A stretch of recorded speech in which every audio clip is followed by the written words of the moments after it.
I've been on planet Earth for more than 55 years now, and I've seen more than a few things come and go. But the most important lesson I think I ever learned is life is truly what you make it. Hello, and welcome to the Daily Summation from Kurt's Religion and Politics. I'm your host. I'm Kurt. Today is Friday, the 1st of January of 2021. Today is New Year's Day. Happy New Year's. Happy New Year's. Hope you're having a good day and hope that your New Year's Eve was a good one as well. Here's the thing that I think, well, there are a number of things, obviously. I have a tendency to kind of try and whittle things down very quickly into what I'm talking about. But basically, I wanted to start out with the idea that time is an arbitrary thing. It's not that time doesn't exist, right? But it's that the way we measure it is not something that is in some way set in stone. It's just a thing we use to determine how things are going. And to mark when events happened and so forth, right? That's the sort of thing that we do with time. There are certain properties that make a day, and it's the same for a year and so forth. But the truth is, the idea of a second, an hour, a minute, a day, a month, a year, or even a longer period of time is a somewhat random one when you think about it. It's not something that there's some requirement that it be that. It's just how things are, how we sort of set them up, and everybody accepts them as the currency of time. Some days are longer than others in terms of daylight, right? Not necessarily in terms of the number of minutes and seconds or hours, but in terms of how much time you actually can see without lights on. As are some years, and that's a literal thing, because remember, there are leap years and then there are regular years. So some years are longer or shorter than others. We have tools by which we can measure time with great accuracy, right? We have atomic clocks and everything else that make it so that we can go, it's, 12, 21, and 14.357 seconds, right? And in fact, literally, when as a tech worker, when you store stuff in databases, you might literally store stuff to that precision, and it may not be as accurate as an atomic clock, but it's pretty darned accurate. So this is something that you have to keep in mind, though, is that time is sort of a made-up thing. It's not that time itself doesn't exist.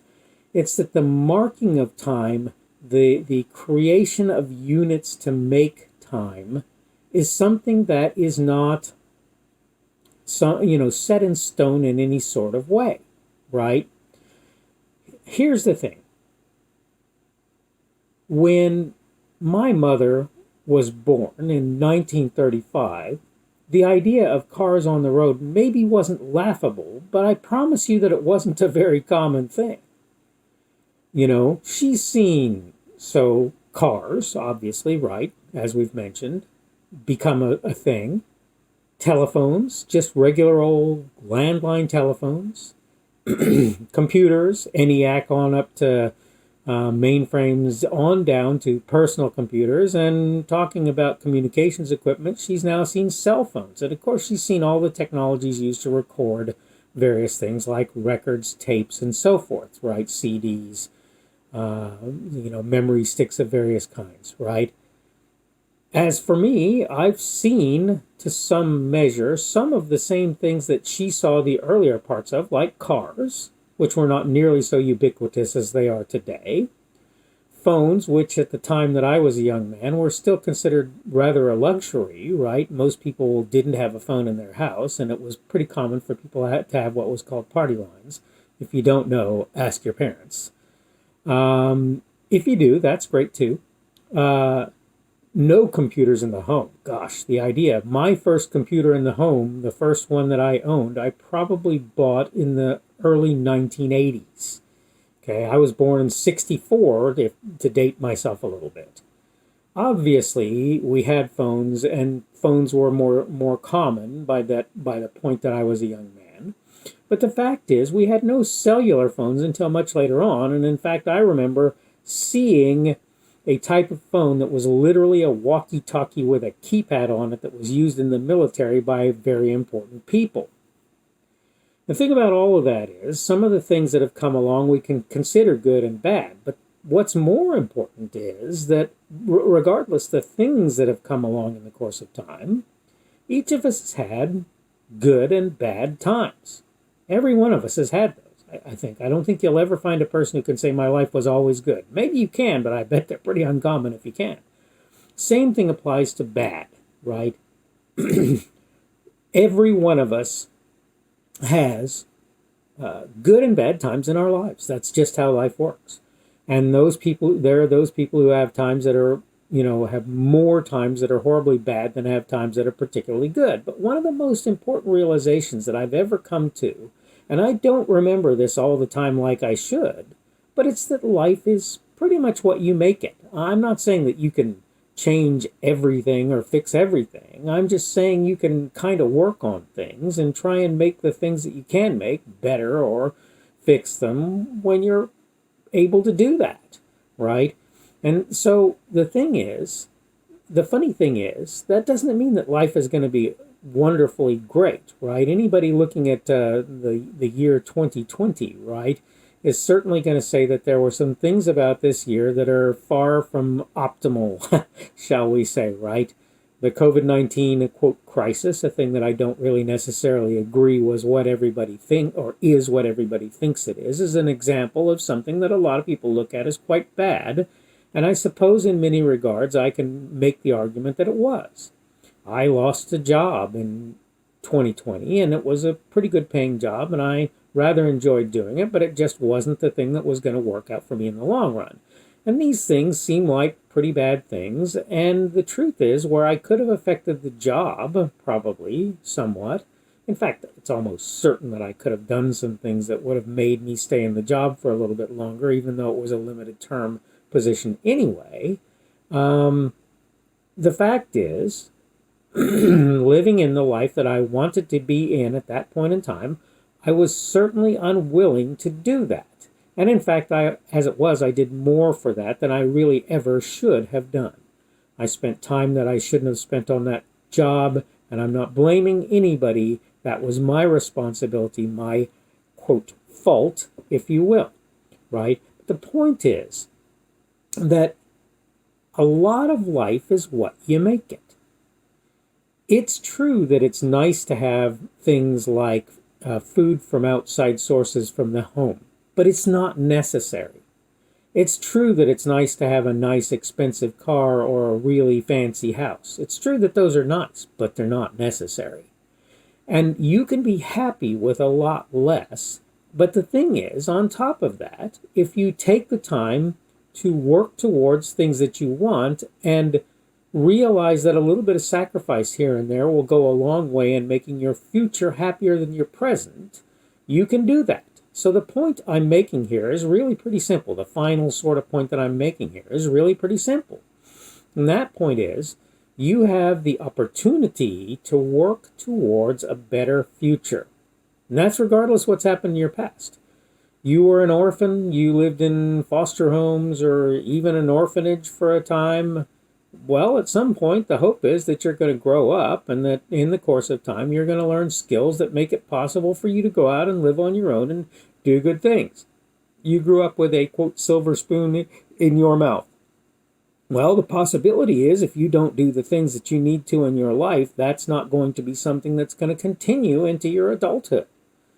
What you do is a large part of who you are and what you will have and how happy you will be, obviously, as a result. Some of that isn't out of having things either, right? You have to remember that if you choose to have a horrible attitude about life, well, you have a horrible attitude about life, and it's gonna be that way for you. It's not going to be a great or exciting or fun thing for you because you decided that you were going to have a bad attitude where life was concerned. All right, so I want to just wrap things up by saying what I've already said. I want to repeat what I've already said. I don't remember how Bongino puts it. Say what you say. I forget. But the point is, right, I'm going to tell you what I think is a good encapsulation for the new year for you. You can either continue to complain, cry, whine, and so forth about your life, or You can have a bad life, or you can work to make your life a better thing. That's pretty much your choice, and you have to make it. All right, again, today is the 1st of January of 2021. It is New Year's Day. That makes tomorrow Saturday, the 2nd of January of 2021. And again, I'm going to try and get out another Daily Summation tomorrow. I hope you had a good New Year's Eve. I hope you're having a good New Year's. And I hope things are going well for you in general as well.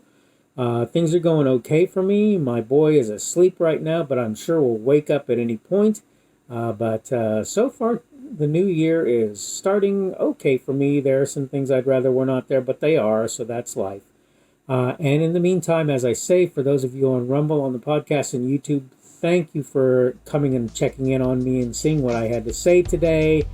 And hopefully we will see you again tomorrow.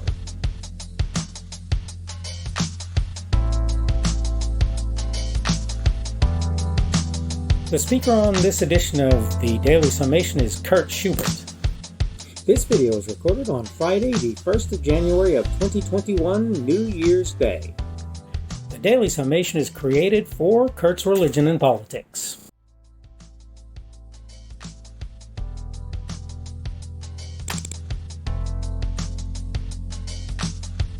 Thanks for watching this edition of the Daily Summation from Kurt's Religion and Politics. I hope you found it entertaining or instructional, or maybe both.